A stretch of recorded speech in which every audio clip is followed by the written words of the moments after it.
નમસ્કાર. છેલ્લા 24થી 28 કલાકમાં હવામાન વિભાગની આગાહી મુજબ બનાસકાંઠા જિલ્લામાં ભારે વરસાદ પડેલો છે. એમાં પણ ખાસ કરીને જે સરહદી વિસ્તારના તાલુકા છે તેમાં જો વરસાદની વાત કરીએ તો છેલ્લા 27-28 કલાકમાં વાવ અને થરાદમાં 13 ઇંચ, ભાભરમાં અંદાજિત 16 ઇંચ તથા સુઈગામમાં 17-18 ઇંચ કરતાં પણ વધારે વરસાદ પડેલો છે.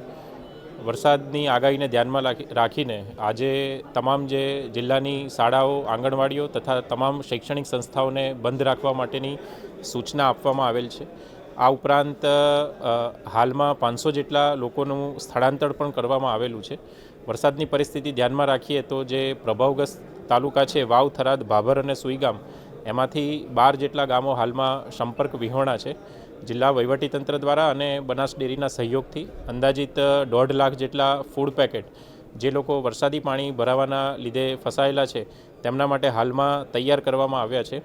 ખૂબ ભારે પવન સાથે વરસાદ પડેલ હોવાથી 258 જેટલા વીજળીના થાંભલાઓને પણ નુકસાન થયું છે અને હાલમાં 279 જેટલા ગામડાઓ છે તેમાં વીજળી નથી, જે વીજળી મરમ્મત કરી અને પાછા લાવવા માટે તમામ ટીમોને સૂચના આપવામાં આવી છે.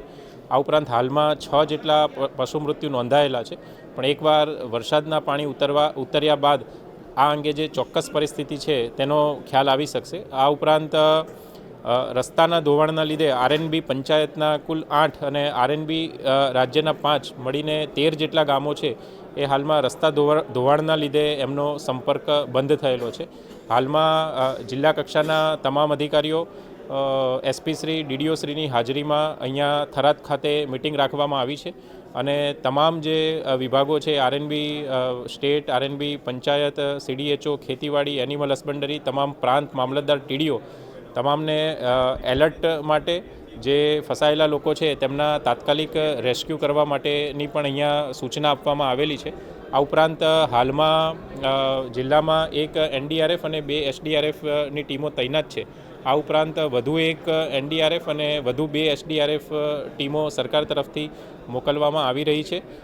જિલ્લા વહીવટી તંત્ર તરફથી તમામ જે નાગરિકો છે એમને ખાસ અપીલ કે નીચાણવાળા કોઈ વિસ્તારમાં કે નદી કાંઠાના વિસ્તારોમાં ના જઈએ અને જ્યાં ઓવરટોપિંગના કારણે રસ્તા પરથી પાણી પસાર થઈ રહ્યું છે ત્યાં બિનજરૂરી સાહસ ના કરવા માટે તમામને વિનંતી કરવામાં આવે છે.